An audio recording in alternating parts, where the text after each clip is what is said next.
We are on. Okay. All right. Welcome, everybody.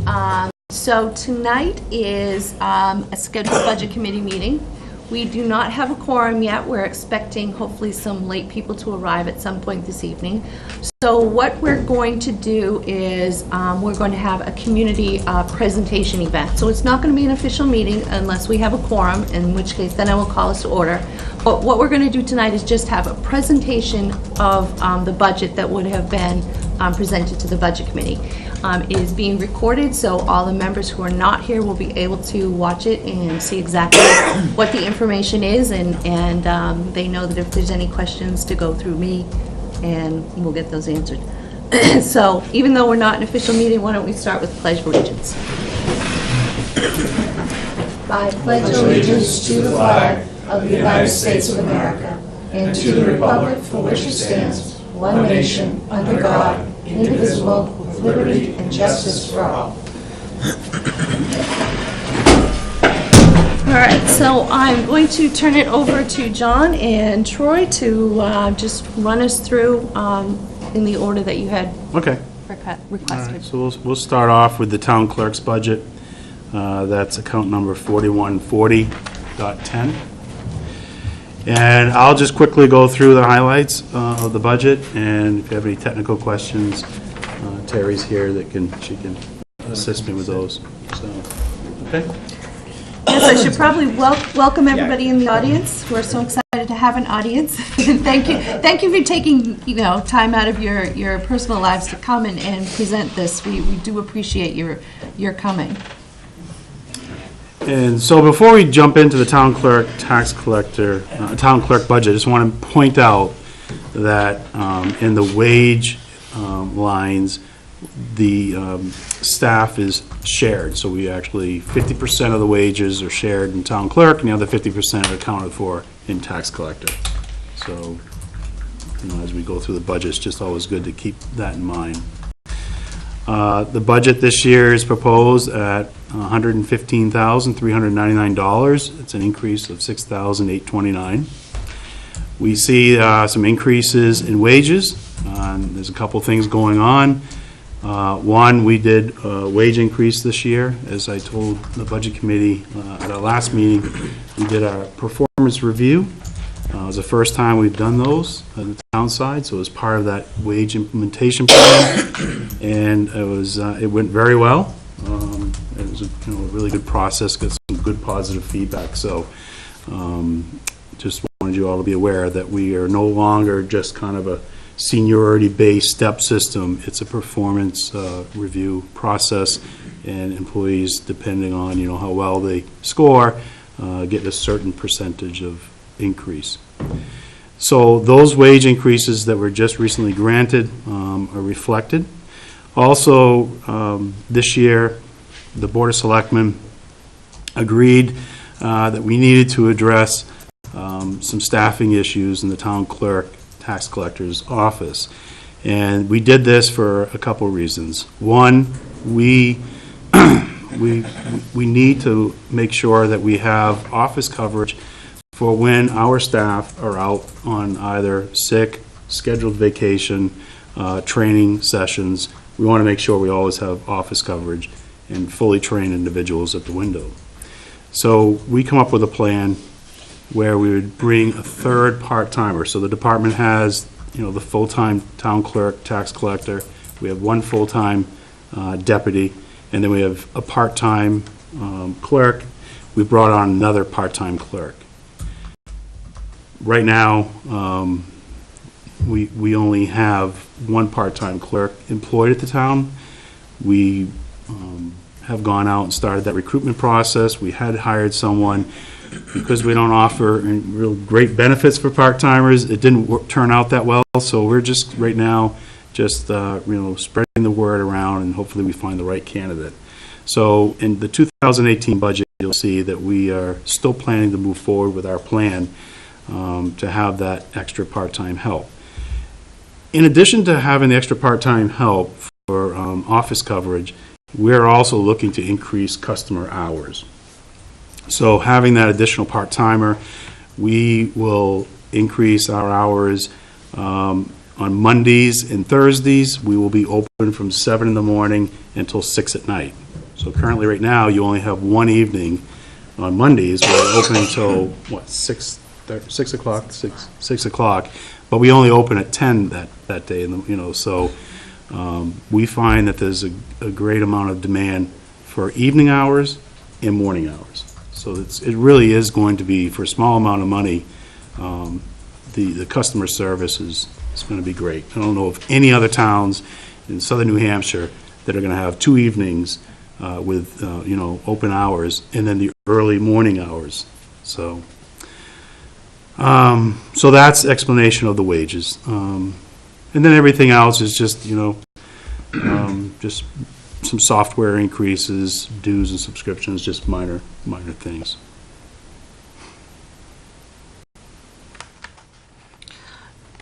So I have a question. I just clicked on the more information on the software. What is the software? Because it shows, like, so it says motorcycle, recreational vehicle.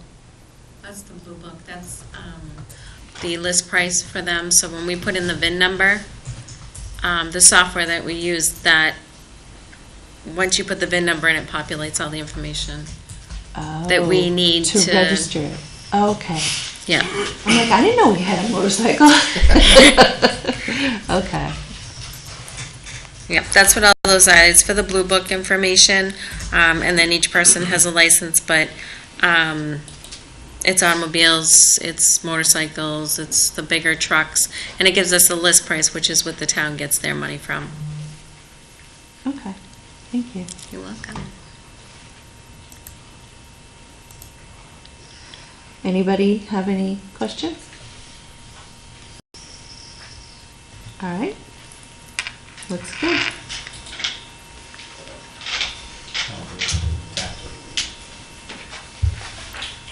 All right, so then the next item is the tax collection, and that is 4150.40.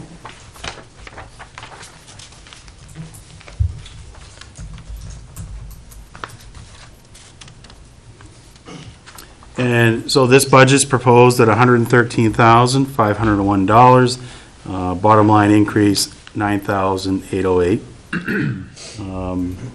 One of the things that you'll notice is there's an increase in postage. Well, if you go back to the town clerk, I should have pointed that out. We've just really doing a correction here. We've been charging a lot of the tax billing postage equally to the town clerk and tax collector's budget. And Terry thought it would be best that we really account for the actual cost for tax collection. So you'll see an increase there for postage, but then if you go to the town clerk's budget, you'll see a decrease. So that's nothing more than just trying to make sure we capture the actual cost. Wages, the same exact thing that I just explained, because it's shared 50-50. I'll go through that explanation. Something, if you weren't here last week, just to point out, we don't know what the health insurance rates are yet, so we're just carrying a 10% increase at this point in time. Do you have a guaranteed maximum, or are you just guessing at 10%? I'm just guessing at 10%. Knowing sort of the environment that is going on in the country, and knowing some of the issues that some of our staff and spouses and stuff are going through, we could see another large increase this year. I think last year we saw a 22% increase. So it could happen.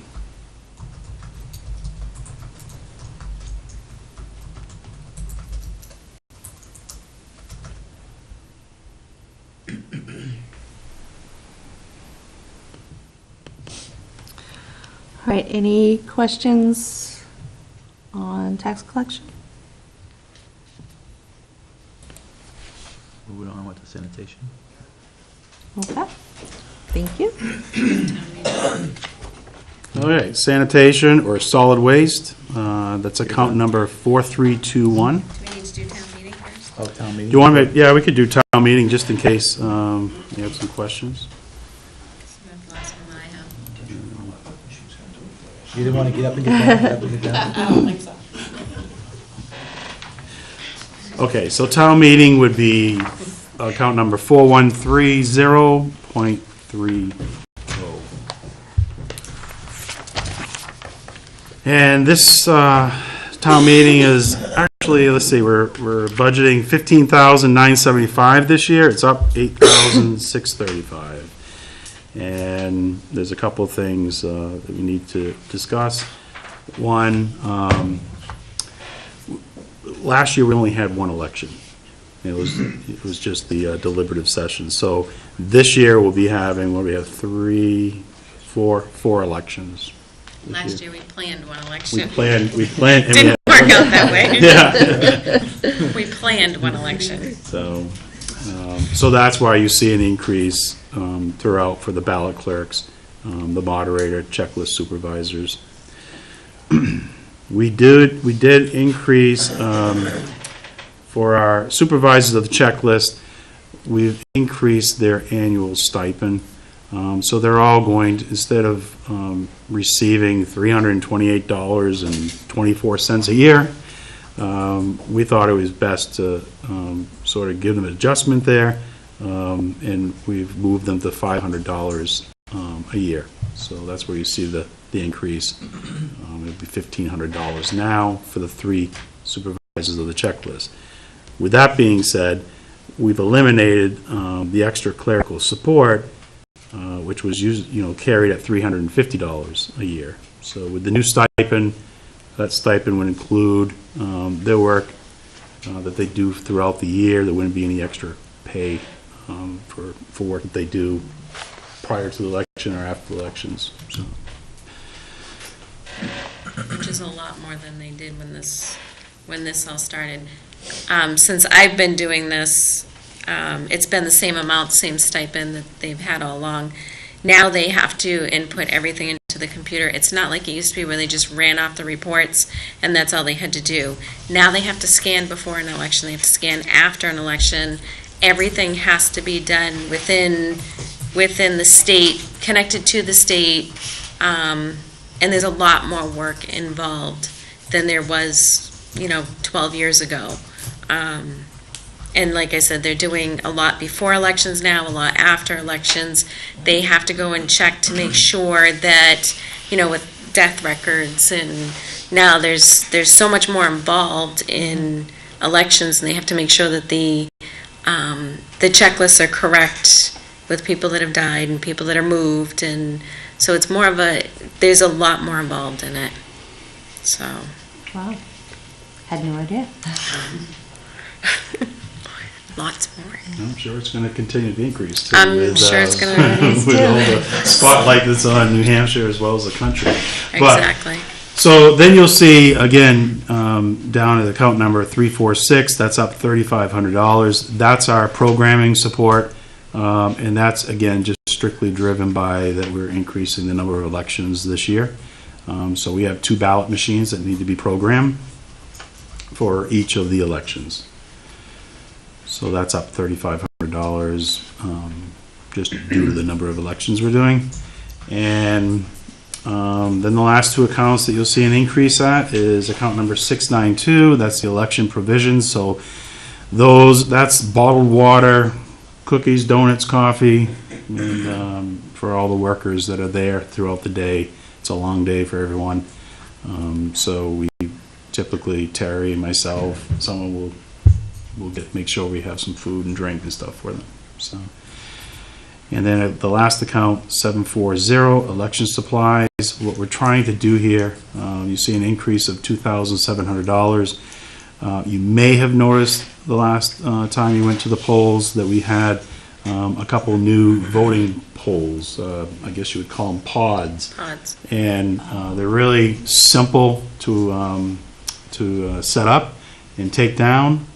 We can get 4 voting booths per pod, and we utilize the school staff for setting this stuff up, and it is so much work to set up those old booths. And they're all falling apart. and they're they're old, and So we're just trying to, every year, try to see if we can purchase, 3 or 4 of them and eventually change out all the voting booths.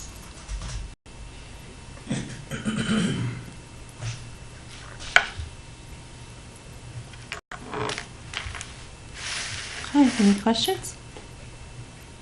All right, thank you. Good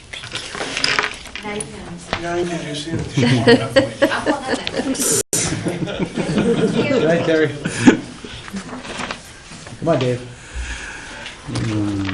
We know how much you like to be up in front. Let's go. All right, so I'll just go through Dave's budget, and Dave's here.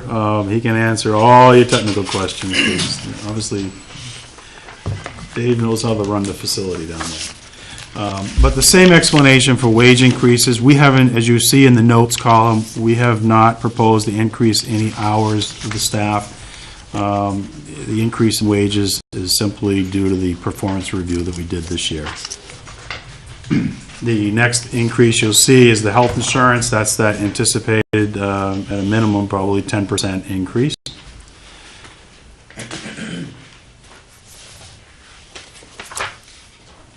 Electricity, you'll find throughout the budget. I have a spreadsheet under more information. You can click on that and you'll see where we've done. Taking a look at, the past couple years, our current run rate, and I took an average of that, increased it 5%. We still bid our energy portion of the bill out. We do that as through the Nashua Regional Planning Commission, so we have about, 15, 18 schools and towns that participate in that. So we're getting a good competitive rate on energy, but of course, as you know, Eversource, they control the other half of the bill, which is the distribution and stranded costs and all that great stuff. So I understand that there will be some increases this year in those areas. So this is just assuming those increases. Yeah. We're guessing at 5%. Could be more, it could be. It's so hard to really, because like I said, that's that portion of the bill that's the distribution and all those other little lines. It's impossible to really calculate what the increase would be. So this is what I've done for the last 2 years, is just using the average. And it's coming pretty close. We missed it. I think we missed it on the fire department last year. And I don't know if that was driven more by the new equipment we installed or what, but throughout the rest of the town, it actually came right in on target. So, but we did miss it on fire. So you'll see the next 2 big increases is going to be account number 693, demolition disposal, and 694, solid waste disposal. Both of these items are addressed through a contract with Waste Management. We are in we're about 2.5 years into a contract with them.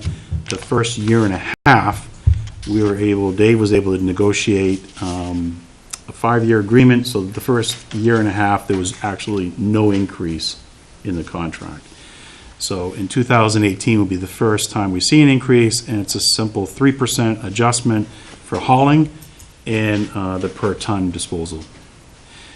So we factored in the 3%, and Dave has done his run rates of where he's at. He looked back 6 months in 2016 and in the first 6 months in 2017. So that's how he estimates his annual tonnage. And that system has worked for you for many years. Yeah. Obviously, with the economy doing as well as it is right now, you'll find that there's a lot more activity down at the solid waste facility. And that's it. So his budget is up $14,351. Again, a big portion of that is wage, health insurance, and the tonnage cost, which we have a competitive contract, and we can't really control the amount of waste that comes into the facility. Okay. Anything else Dave wants to share? No, I'm good.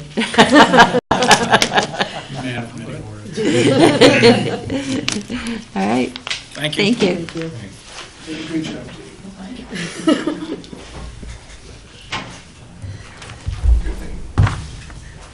You want me to do ambulance? The next one's ambulance. You want me to do Yeah, it? you can have a comfortable chair. Ambulance is fun. Where are you? What number? 42. 42? 4250. 42, All right, so 4215 is ambulance. So a couple, for the ambulance service, there's two moving parts here. The first one is account number 351, and that's the fee that we pay the town of Hudson to provide the ambulance service. And if anyone wanted to review the contract, there's a link there, the Hudson contract, and you can, click on that and take a look at it. But essentially, the way the service works is that we have an open-ended contract with the town of Hudson, and everything is, the formula is based on two components. One, their annual budget. So they'll take whatever their annual budget is just for the operation of the ambulance, and any capital included, for purchasing the ambulances. So it's separate from the fire operation. So they'll take 25% of the ambulance budget, and they use that as their baseline. And then on a quarterly basis, based on the number of calls that the whole department responds to, they'll break that up so that if it's 50% Hudson, 50% Litchfield, they just multiply 50% times that baseline of 25% of their operating budget. It's a little complicated, but actually pretty simple formula, and it works.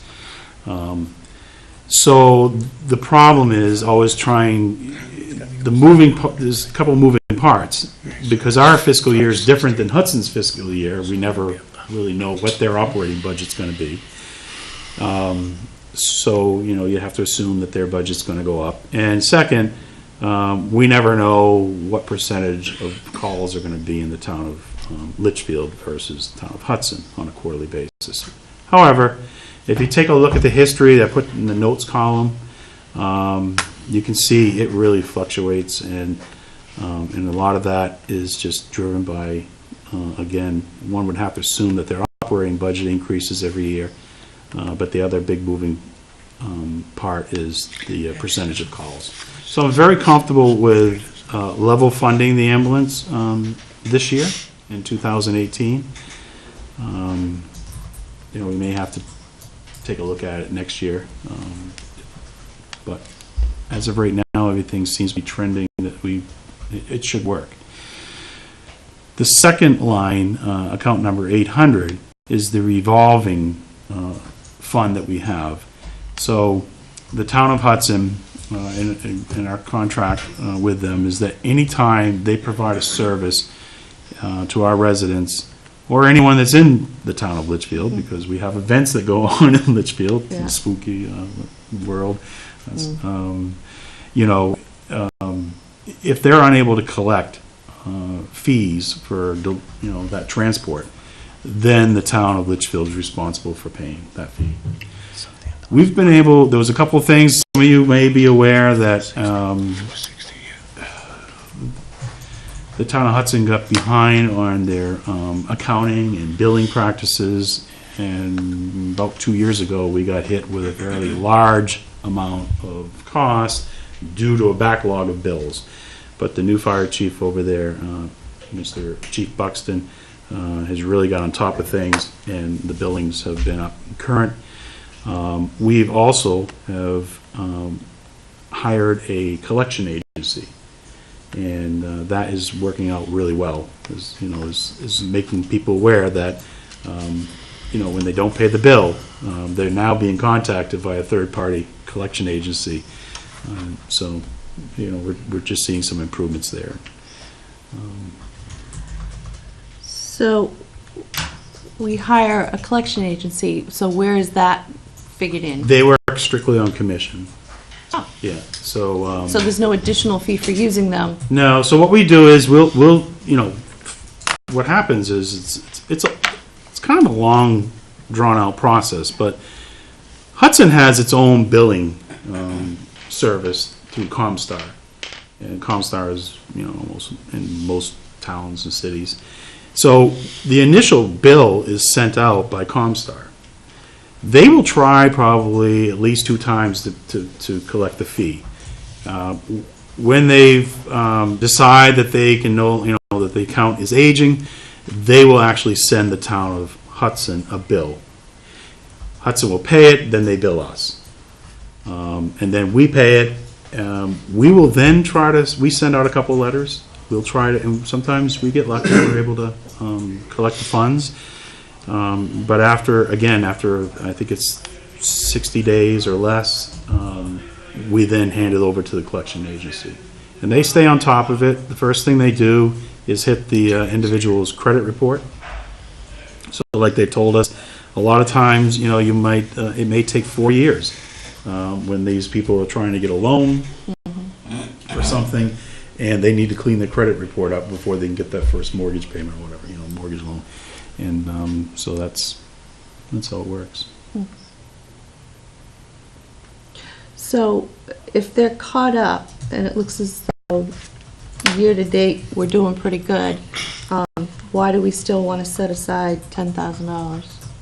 Because this is being set aside into a fund that is just in case and stays there. Just in case, that's right. So, and we've got 15,000, over 15,000 in there. yeah, we have right now 15,000. We do tend to see in the fourth quarter, we will see larger amounts paid out. But I just think that having the getting the fund up to a good healthy balance, of $30,000, say, would be a benefit to the revolving fund. But So that's kind of our goal is yeah, 30,000. I could lose, like right now, I could lose $5,000 between now and December in the fund very easily. But it's a good point. We look at it, and I know it is something next year at this time.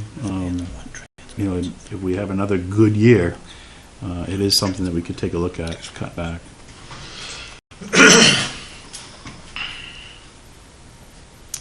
Any questions? Hi. Hi. All right, sounds good. On fire. Move on to fire, and I'll Sure. defer to the chief. Oh, you were doing fine. You're too complicated. You were doing fine. Okay, Doug. Defer to you. It's called Everybody's delegation. passing the buck. It's called delegation. Any questions? All right. This is your opportunity to shine. Tell us everything we need to know. So the first couple lines are wage-driven lines, and as Troy has indicated with other, with wage adjustments, those obviously are seeing increases. Included, probably the biggest jump is included in the overtime, training line, which was cut last year, which I have last week's report, there's a little less than 10% remaining, and last week was a big week for training for us, so I expect that line will be over as of tomorrow's printout, or tomorrow's year-to-date reports, and we still have 2.5 months to go of training, so that's probably the biggest adjustment right there as we move down.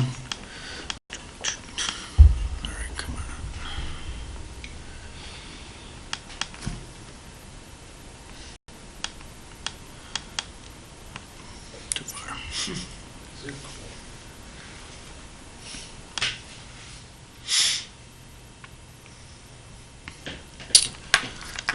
Most others are just adjustments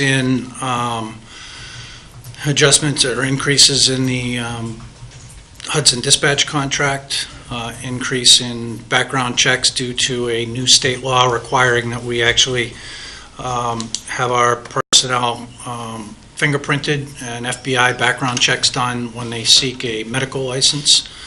So anytime any of our EMS, our personnel attain an EMT status or advanced air EMT status, they actually have to be fingerprinted and a background check run at a cost of $50 over and above any background checks that we do prior to hiring them.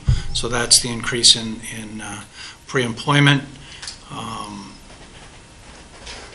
Instructional services is our two contracts, our fire and emergency medical training instructor contracts. Those are just increases based on what the companies have indicated to us the pricing for next year will be. Electricity is, as Troy mentioned, we're going to be right on the line, and we've had no history with the exhaust system because that was installed last fall. So this will really be our first year running that system, and the power demands that has increased on the building. Every time a truck is started up or back into the started up in the station, pulled out of the station, or back in the station, that system kicks on automatically. Heating, I'm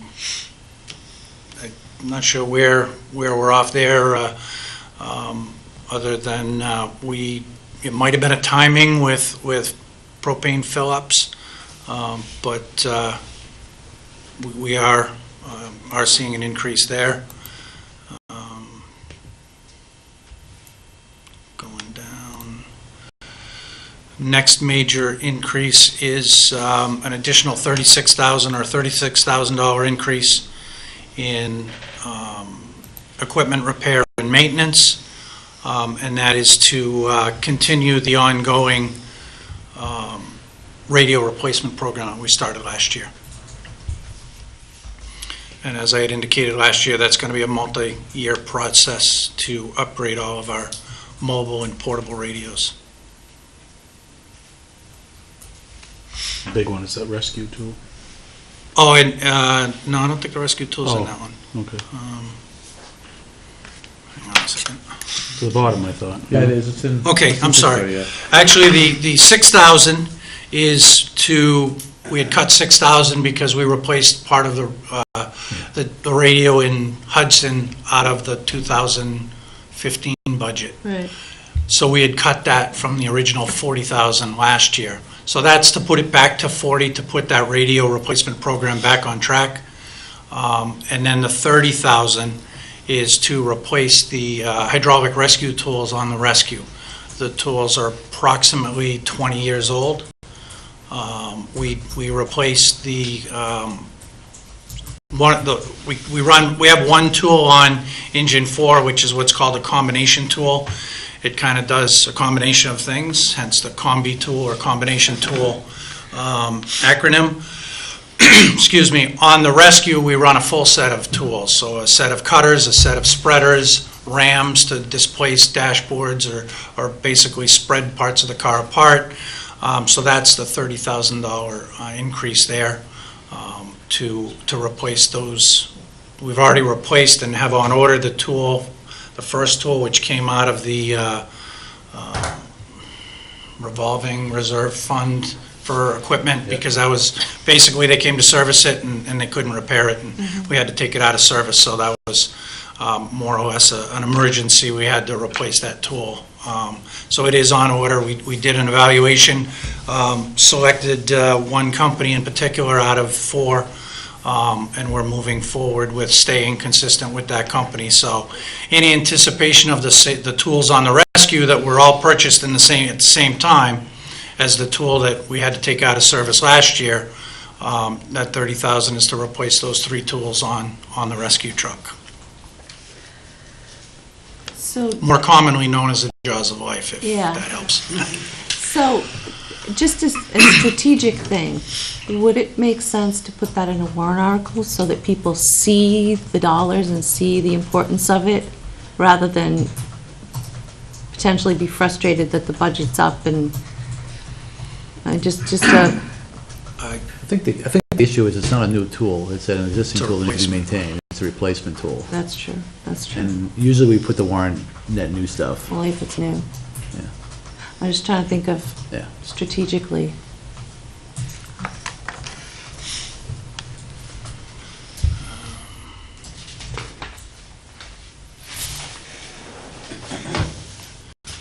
Where's my spot here?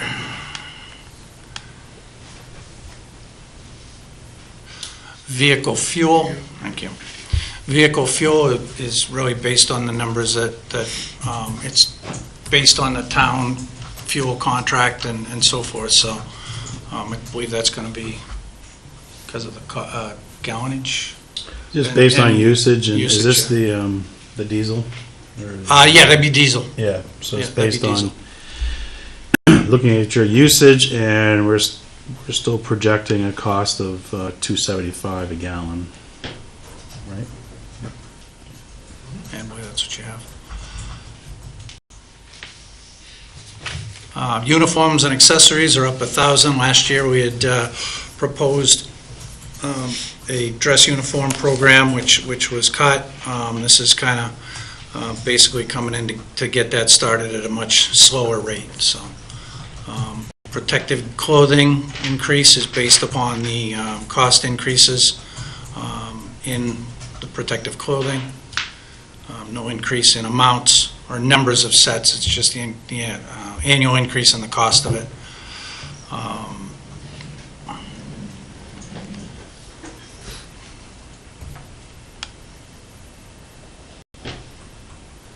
Medical supplies, a little bit of a jump there. Last couple of years, we've been, with the added use of equipment, disposable medical equipment, as well as the cost of it going up. We have struggled to function within the amount of money we've had, and in fact, this year, we are already considerably over in that line, and you really can't not buy medical equipment when we're doing on average 30 medical calls a month.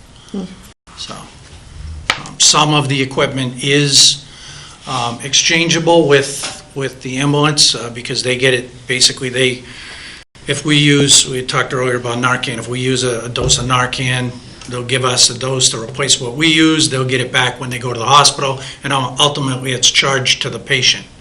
However, there are times where we may treat a patient and they may refuse transportation, in which case we can't go to the hospital and get it from the hospital because the hospital doesn't have anybody to bill, so we end up eating that cost. So that's the increase there.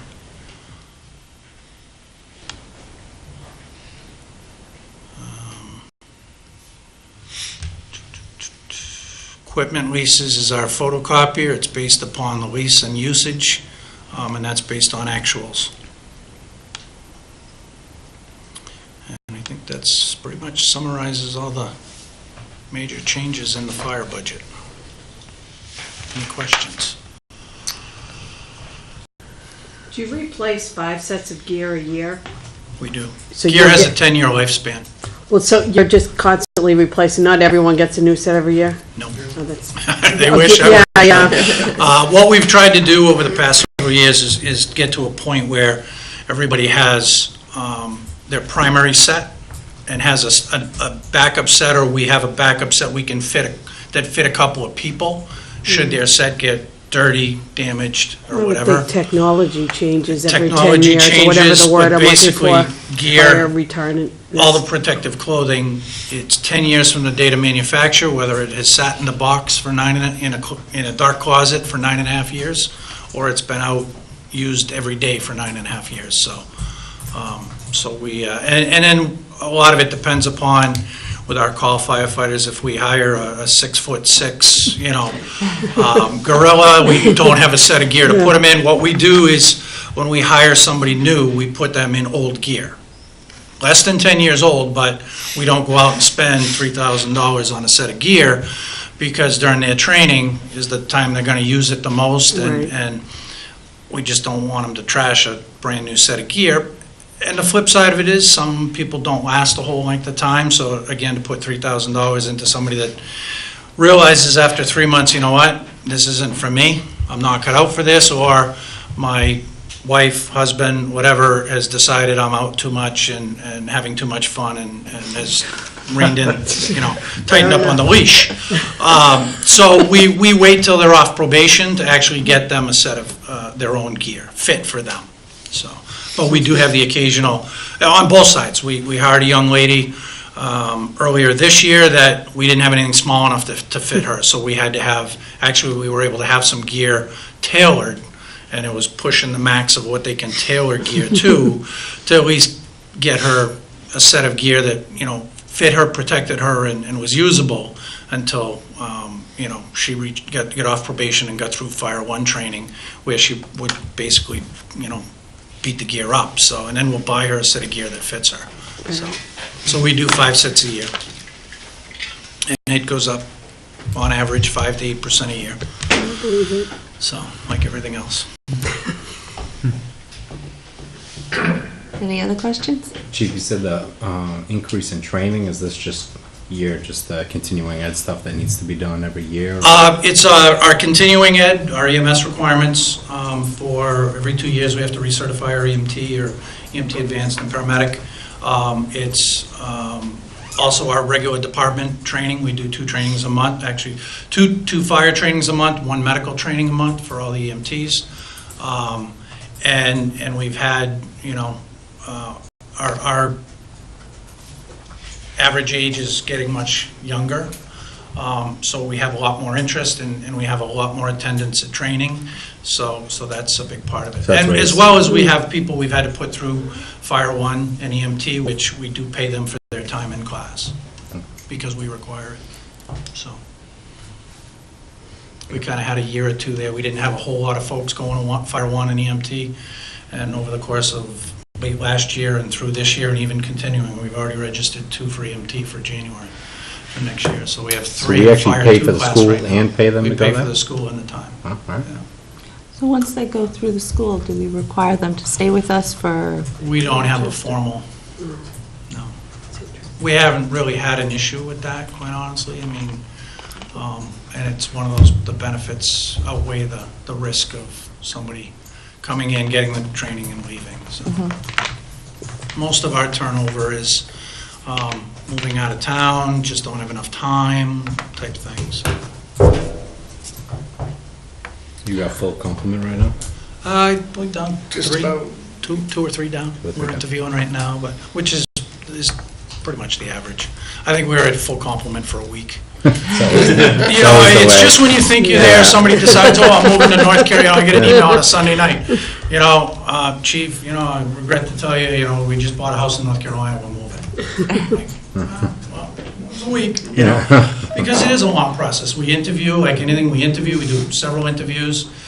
We do background checks, extensive background checks. Criminal record, motor vehicle record checks, we send them for a physical. So we're a couple $1,000s and a lot of time into a candidate before we even offer them a position.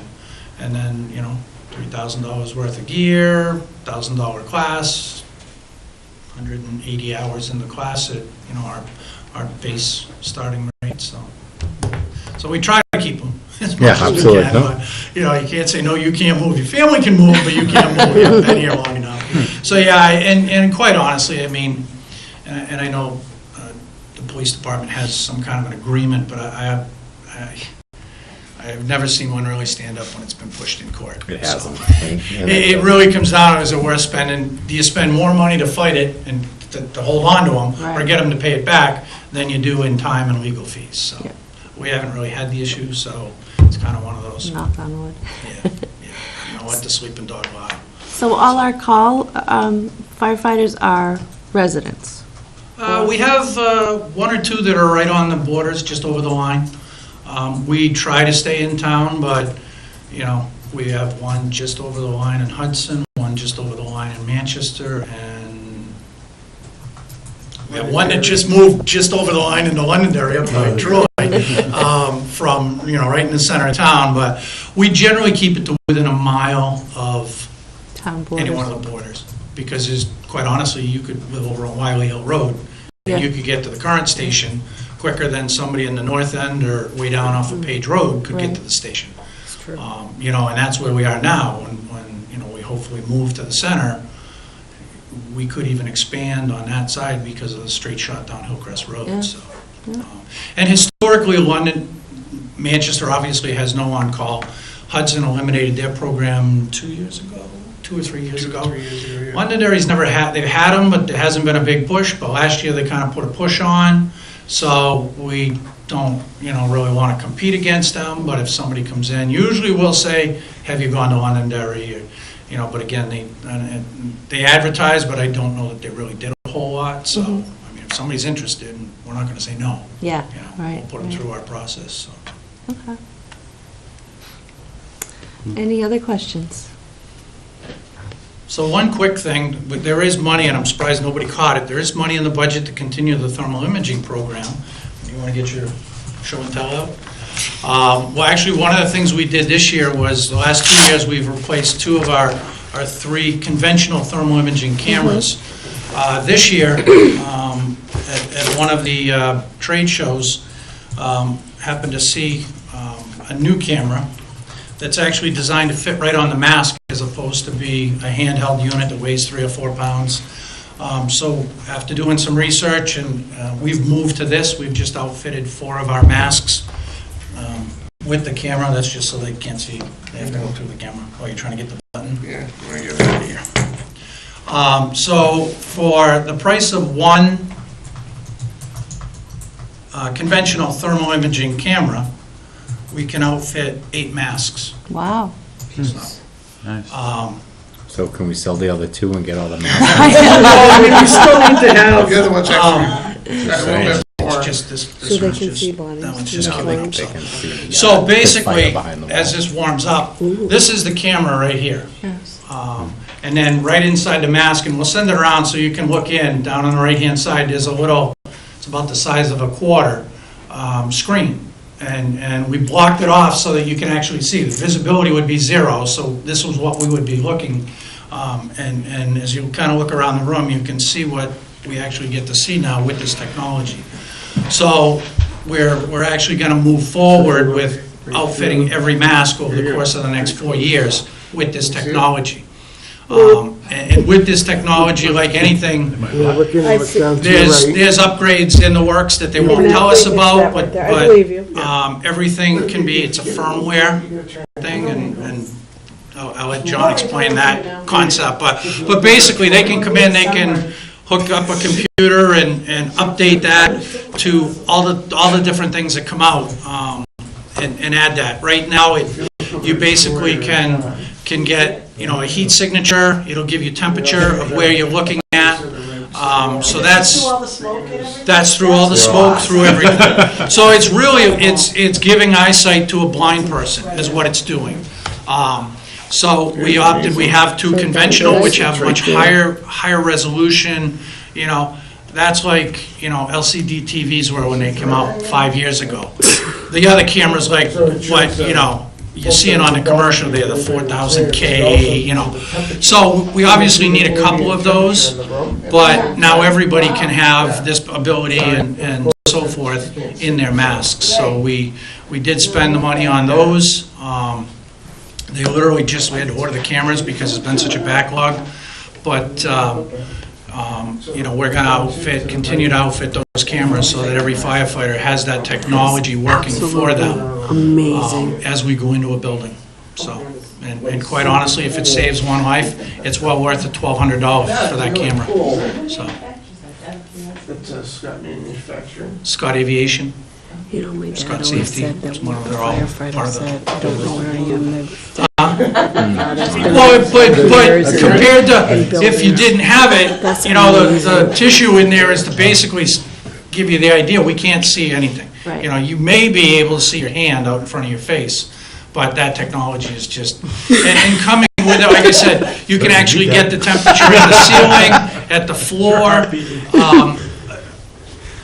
Next, coming, from what I've gathered from talking with the design folks at Scott, at a conference down in Charlotte this summer, the little bit they leak is the next thing coming is air monitoring. So we'll be able to tell what the carbon, the O2 levels are in the building, or, various different cyanide levels right in the mask, as opposed to now having to carry, an independent monitor. So That is awesome.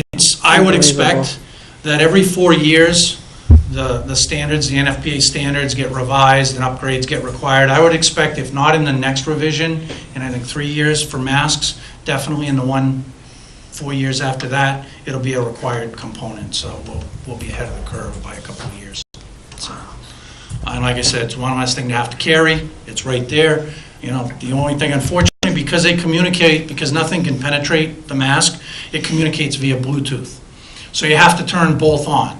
So the only downfall is if you forget to turn it on inside before you put it on. But I'm pretty comfortable that somebody will only do that once and never forget to do that again. So, but yeah, technology is just incredible. That's awesome. And like I said, $1,200 a camera. So You purchase some signs and put "turn on mask" and yeah. No, I'm pretty certain that once they go in blind, and then they won't do it. You'll know when they run out. They won't do it again. Yeah. So, but it's like anything. It's a training. It's a training thing. So, That's awesome. all right. What do we want to do next? Hydrants. Yeah. It's pretty cut and dry, but it's not a pretty sight. Yeah, we talked about this last week when you weren't here. Yeah, we raised it as an issue going forward, yeah. Yeah, I mean, obviously, it's not something we had planned or really had a lot of option on, but It's the whole tax cap. on the positive side, on a serious note, on the positive side, it has increased the levels of protection throughout the rest of town. So we went from 62% of town protected by municipal fire hydrants to somewhere north of 90%.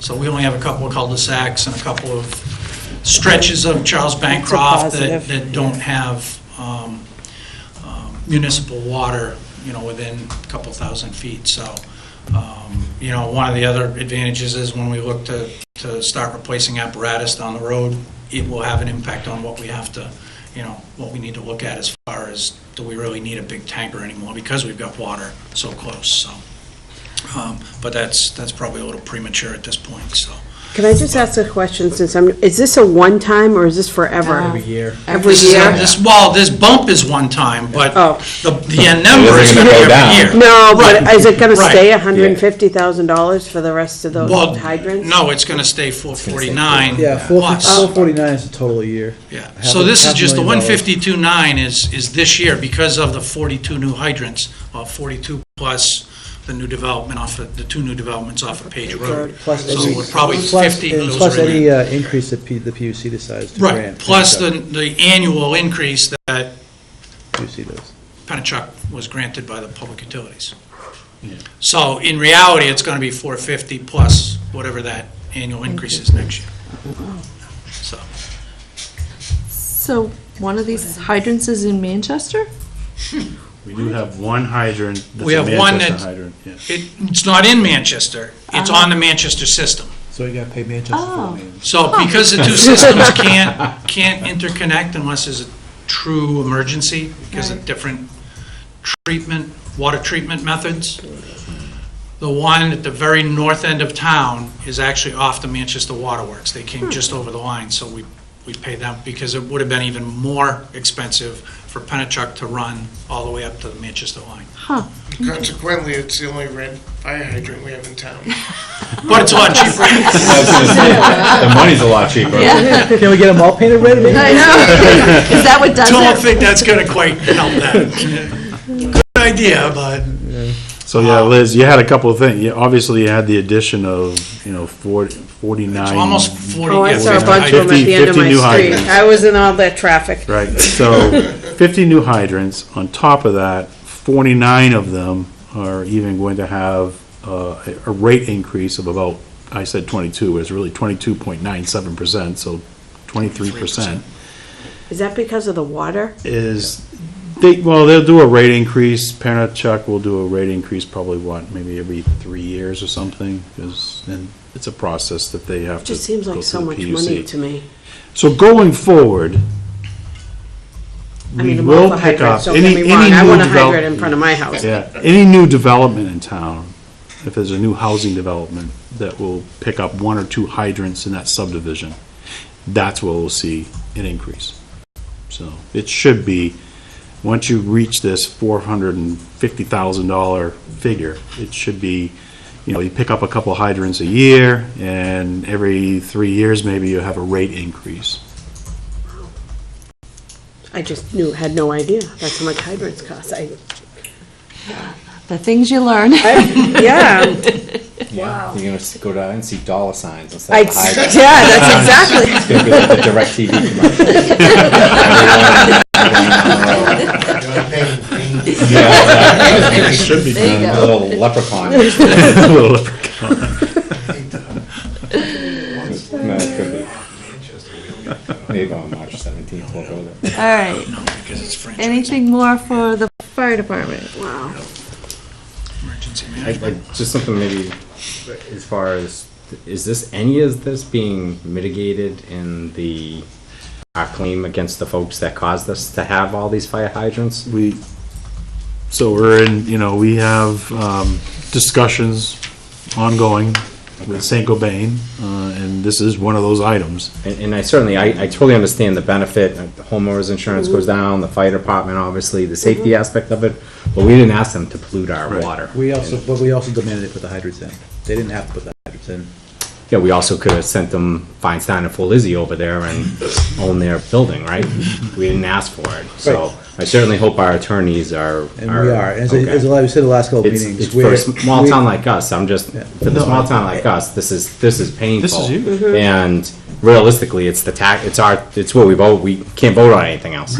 Here's your tax. That's great, but we Right. can't get Oh, no, those. we- You know what I mean? We yeah, can't, it's- we're tied, we're just gonna say, we might as well just come back to the school and just move along. So that's why I'm explaining to you, I understand, I just think it's something that has to be very much Yep. at the top of the list. I I think as we- get that we demanded, but the fact is that we were at the position of negotiation. If that wasn't held by them, that they were gonna take care of some of this for the first couple of years. The board has asked for a lot, and we're going to continue asking for as much as we can get to kind of mitigate or minimize the impact, and we're still in negotiations, so. I just wanna make sure, obviously, because looking at the budget, I don't have to look at anything else. I'm not the smartest guy, but I can get my big crayons and figure this one out. There's a $150,000 increase right there. That's 3/4 of the cap for the most part. Yeah, so that's, like I said, we can come back in November and start on the school budget.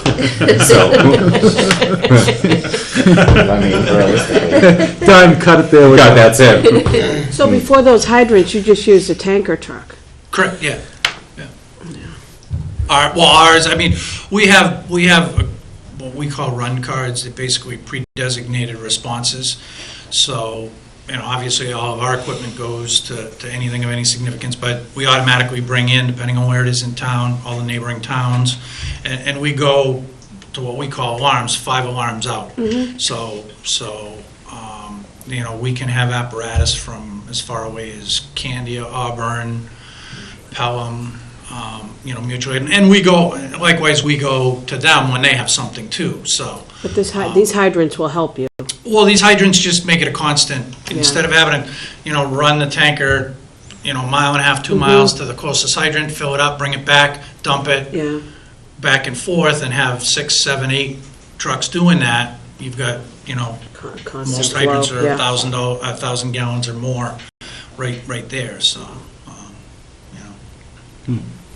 Looks like they're $1,000 or more too. I meant to say 1,000 let that gallons go. a minute, and that's a minute, so, our tanker carries 2,500 gallons of water, so. That's just the plus 50,000 at the end of the water going out. 1,000. Yeah, and we Yeah. don't, so included in this, and that, thank you, Kevin, that's actually a good point. Included in this rental fee, lease fee, whatever we want to call it, is Extortion fee? the use. Since we're using So definitive words. when we Worried about me. use 10,000 gallons of water on a fire, we don't pay for that. That's part of this Oh, $550,000 a year we pay. So unlike at the house, you're being metered on every gallon you put on the lawn or, down the toilet. When we hit a hydrant or tag, what we call tag a hydrant, use a hydrant, whether it's for training or an actual incident, we don't pay a gallonage per gallon fee. So I'll get a town pool. we're not shy to use hydrants. I thought they charge us an open fee when it opens up to go back, no? I think we, as far as I, Not that I've- as long as I've been here. I don't think they've ever charged us, I but I think we always got heard. charged, I think we got charged once when I first started back in the 80s. And I don't think And they have to come out and pump them in. in the winter after we use them, because not all Plus of them they drain. maintain them. And they plow them, they maintain them, so. I mean, it's not just to have it sticking up there in case of, that cost includes them plowing them and, The town doesn't after every do that? storm. I thought you guys go out and shovel. We them. will do it occasionally I see you guys. if We we did it get during back-to-back blizzard or storms. And again, they've got ours, Nashua's, Bedford, Merrimack. I mean, they only have so many people, so if we get hit with two storms like in a couple, the last year or two, a week apart, it takes them, they're not out there at the end of the storm clearing every hydrant. It takes them a few days. So if they start to, we can't see them anymore, then we'll go out and start doing them just so we have them, we don't have to be digging them out. Right. But it's their responsibility to maintain them. Interesting. Nashua, they shovel them out, the guys themselves. In Oh, okay, In that's- Boston, they shovel them out themselves. And we will, and likewise, we'll Not go that out and do I it. expect you to- If it's part of But the for the most part, contract, for they'll. $500,000, they should. They take care of the bulk of it. We'll go out and do what we can if they, get caught up and get. And we use the hydrants too. I mean, we use them, we do hose testing every year, so we use the hydrants. If we have a brush fire, if we have propane leaks, so it's not, don't think of, you have to have a house fire. We actually use them for quite a bit of things, so in some way, shape, or form, we're getting something out of it. Maybe not to $500,000. Yeah, that's what I was gonna say. We're not That's- using $500,000. Yeah, I was gonna- for water. yeah, I was- I wish I could say we were, but we're. Have you watered your lawn lately? Come on. The reason why the cost of this is that once you put the hydrants online, the cost of the pipe is greater Yeah. compared to like a water supply system where you don't have them. So Yeah. you're paying for the extra cost of the ductile line Yeah. for the pipe, just because of the volume. Emergency management? Yeah. We're doing that next? Oh, you got the list, I'm just going by. 4290.10 is emergency management. Emergency management. Really, the only change there is the $250 increase in our hazmat district dues. That could be the breaker. He's highlighting it, he's circling Just put it down. If we were to have something, we would spend a lot more than $7,850. Yeah, I'm sure Yeah. you would have. When we had, Decontamination. 4 years ago, when we had the fire at Wilson's, we, probably the only time in recent history, we've had, any level of hazmat team there. We had a chemist on site, and all of that comes out of our $7,800 a year. The So fertilizer. Chemist. we had a chemist Yeah. on site, we had a couple of hazmat techs doing testing, and so, we had access to all those resources so that we were sure we weren't, running into an issue with, polluting the groundwater, whatever, so, and that all comes out of that ability. So if we didn't have that, we would get a bill at the end of the day for all those costs, and it would by far exceed.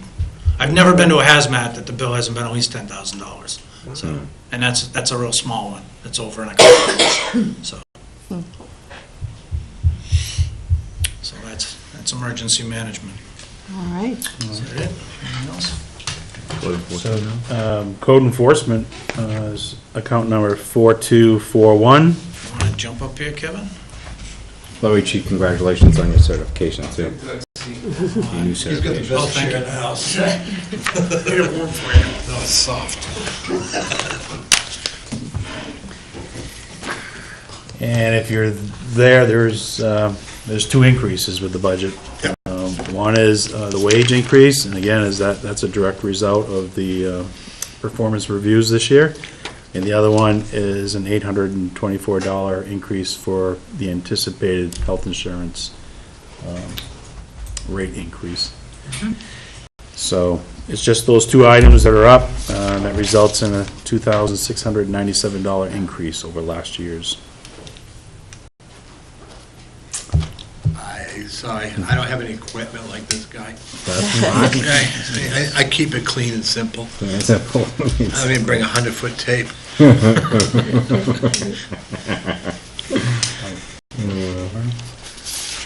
And then health, Siping. so there was, that's not showing up. Oh, we did your stipend last year. Yes, That's why. yeah, we're fine. Yeah, so This is there it. is no change here. No change. Last year, we adjusted Kevin's stipend from $1,300 to $1,500. So this year, I don't see an increase. That's it. You happy? Absolutely. Looks good. Can you get you, something sir. for the chairs here? Well, when we meet at the town hall, I'm told those chairs are comfortable, so. They're much more comfortable. I have some in the cable building that we gotta get rid of, we can use. You may be able to use them, stack them up too. They're soft. They're moving the meetings to the town hall, so. Yeah, let's say that. Okay, so now I think the rest of the agenda will start flowing a little bit Thank you, more Kevin. in order. Have a good day, guys. Bye. Thank you. Good night. Thanks, gentlemen.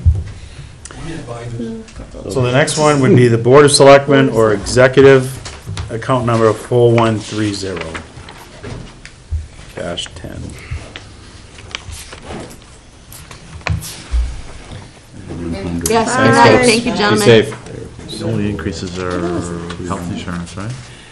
Yeah, so the increases right now, health insurance, $3,120.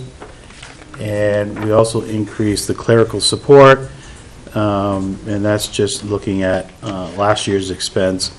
So this covers right now the clerical support for the Budget Committee and the Board of Selectmen meetings.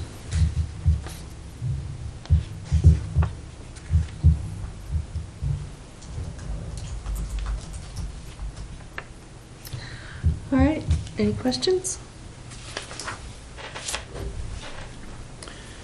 Next one would be town meeting, 4130 dash 30. Yeah, already did Yeah, we that. did town meeting. We did. Yeah. Okay. So accounting. 4150. Oh, that's right, yeah, we did it when Terry was here, I forgot. Yep. Accounting, 4150-10. Again, so we have 3 positions in the accounting department. We have the bookkeeper, the office assistant, and the finance manager. And the wage increases, again, as we discussed earlier. There is an increase in the town treasurer and deputy treasurer. The selectmen looked at this line this year, and their stipends have not been adjusted for many years. So we've increased the town treasurer to $9,000 and the deputy to $2,000. That resulted in a $3,000 increase to that line. Health insurance is the next increase at $4,452. And then we've increased way down at the bottom, account number 811, increased training, $600. Just really, we know right now the bookkeeper position is vacant, and most likely, when we bring that person on, we're going to need to have additional training. And I'm really making a big push for the finance manager and the office assistant to attend more training. So that's why you see that increase. Auditing services is a contract. So we have a 3-year contract. This, in 2018, the audit will cost $20,250. So you have a bottom line increase here of $11,381.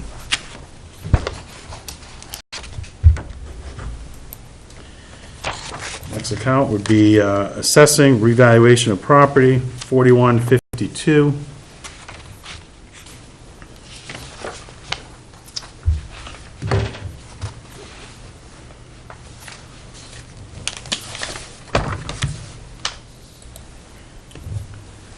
And let's see here.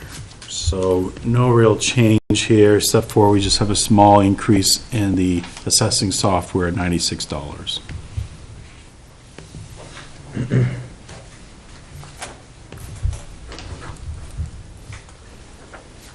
Next is legal, account number 4153. So this is where you'll see we've placed an increase $60,000, and this is for special legal counsel. This is directly related to the St. Gobain groundwater contamination issue that we were just talking about with the fire hydrant rentals. So basically, we've in the way that the costs that we've incurred to date, and looking at historical costs and our continued efforts, we think this is a good solid number for the next 12 months. So we did 40,300 in 2016, we're at 40,300 currently. Yeah, and I'd have to double check that just to see if that's correct. So we think It's just that those two numbers are the same, and I wonder if they're very close. if the year-to-date Yep. is correct for. Okay. So I'll double check that. So we anticipate that next year, The way that we are right now, we are going to really need to make a big push next year. I really think that St. Gobain has focused on, and rightfully so, they have focused their efforts on getting drinking water to the residents. Here, they're dealing with Bedford, they're dealing with Merrimack, parts of Amherst, I think. So they really have been focusing their attention on that. It's been difficult in our discussions. We have had some face-to-face meetings. I do think that we're going to see a lot more activity in 2018. And if we don't, then we're going to need to be filing, taking it to the next step, which will cost money either way. And again, obviously, legal fees on the back end are gonna be added in. That's one of our demands, is reimbursement of legal fees. We're asking for, I think we were asking for the hydrants for, if it was for life or 20 years. I think we're way out there, but I like it. And then we have an impact on our town facilities, because some of the facilities now are going to be hooked up to water. We're having discussions about the impact to our groundwater. If Pennachuck East is going to be drawing more water out of our aquifer here in town. We have some discussions about an impact on the real estate market. The letter, actually, on our website, we have a letter that's out there that we have sent to St. Gobain with our demands. So.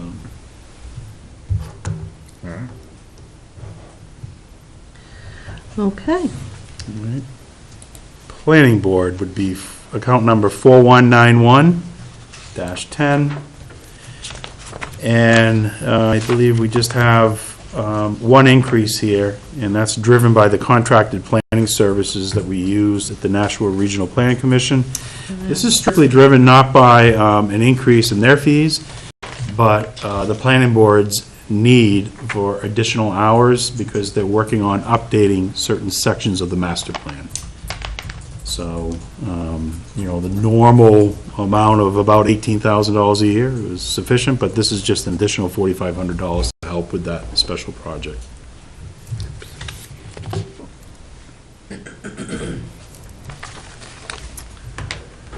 Zoning Board, 4191. ZBA. Spendthrifts. And let's see. Same amount. There isn't a lot there. No. Basically, legal notices. They're pretty self-sufficient. They have someone that, they record their own meeting minutes, so. And it's all driven by, if there's a need, they can go 3-4 months without the need of. Almost a whole year. Yeah, they almost went a year this year. Almost a year. Yeah. It's good. Cemeteries, account number 4194. No change, right? Yep, no change. I don't know why it's 4194 on here, but 4195 on the budget, so, I have 4195 on the budget, so we'll have to double check that. It's called, you made a typo. Yeah. So, no change. Yep.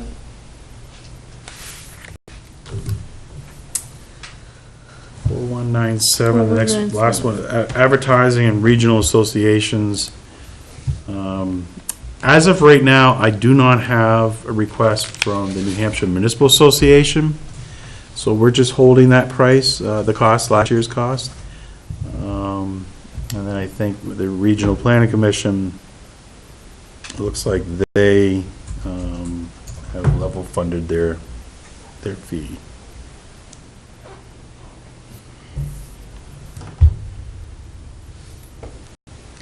So this ballot printing, oh, it did go up, okay, because we're having more elections this year. 6282. No, you know what, it just, for whatever reason, that's the cost of doing that voter guide. That's what we paid out last year. I mean, we were only carrying $750, I believe. But the actual cost was $1,626. So,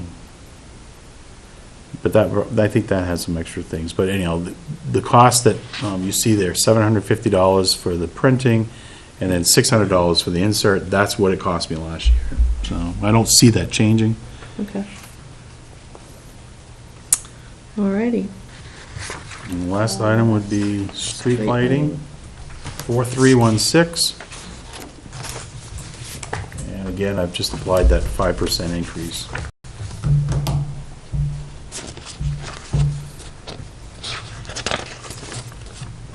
Where are the streetlights in Litchfield?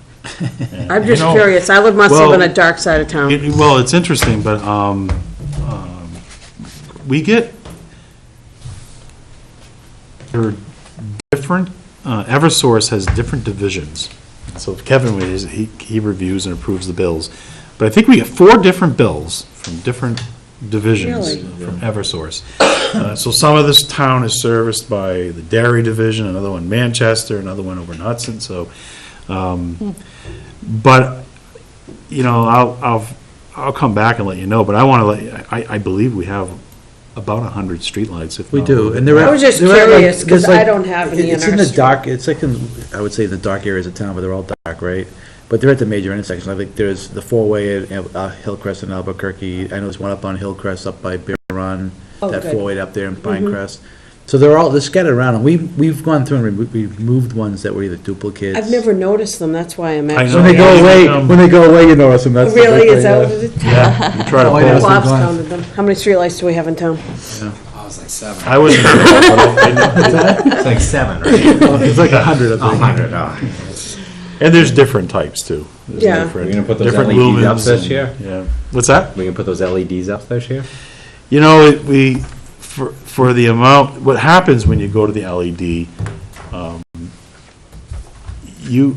the town takes ownership of the light fixture. Yep, correct. So, I don't know, at the cost that we're paying right now, Eversource, they own the lights, they change the light bulbs, they're responsible for them. Interesting. Something to look at. I know. Doesn't I cost know. much to. We just went through. I mean, if you want, you can send me to the school, I'll do them for nothing. No, they're literally as easy as changing a light bulb. We just finished a program of upgrading all those lights. Oh, we did? Yeah, but it wasn't LEDs. wasn't It LED was, Of course it was. It'd be high, whatever the high. it'd be high pressure sodium Yeah. and that kind of stuff. And that was driven by trying to lower the cost of the lights we had, and that Yeah. was a program that was I think we paid, and I think Eversource was paid also, but LEDs would be much more expensive to install. Yeah, I acquisition know costs are the low. savings. Well, the savings is ginormous, because like I said, when I Right. see City of Manchester do it, they don't do anything if it isn't gonna save Right. them a lot of money. So, Well, they have a lot more lights than we do, too, so. They do. So the I cost agree probably with you. outweighs, yeah, but I'm saying, but over that period of time, there Sure. should be, you should at least have some cost analysis done to see, because like I said, they could literally do the town in the day. It would take them that long to switch them over, because they use the existing light. It just pulls out, pops in, and Right. quickly. Like I said, I worked enough of details to watch them, I could put them in myself. Yeah, well, they're I'm just literally saying. screwed, I Yeah, understand. it's, yeah. I've seen the And- big high-pressure sodium, it was a Yeah. big light. And the other issue is that, so you're talking about maintenance afterwards, who replaces them now is somebody I believe in our fire service, with Cherry just goes up and puts them in. Cherry picker, yep. Cherry, it's that, So And like if they don't- Eversource is done. But they- it's done, I yeah. understand, I mean, LEDs too, but once you do put them in, They last they pretty- really shouldn't Yeah. fail. And, I mean, yeah, this, and again, you know, the energy source of it, so. But, I don't know, 100 lights. I don't know how much it'll save. Yeah. yeah, I mean, the question will be, is it's $13,000 a year to run them today. Now Yeah. taking ownership and buying all those lights, what's that increase for that first year, right? Is it yeah, 30,000? the first thing, the first year is obviously the increase, but if you look at, Yeah. like I said, the other, down the road, yeah, span. Something to look at. But then there's also, like you said, there's the maintenance, right? We don't have a cherry picker in town, we have to go rent one, that kind of thing. But even that, I mean, you could probably put out to a commercial electrical company that would come in and do them for $100, you may do one every 10 years. So, Very true. well, if I'm still here, I'll go do it. I'll It's throw gonna mine be, out it's there. gonna be a big ladder, but I'll go do it. So, All right, so that brings us to the end of the presentation. We still don't have a quorum, so there's nothing else we can do tonight. We meet on October 12th, next Thursday night at 7. I have not heard of anybody who can't make that meeting, so we will have a quorum and hear the rest and attend to whatever other business we need to attend to. So thank you all for coming and being observers and asking good questions. I learned a lot tonight.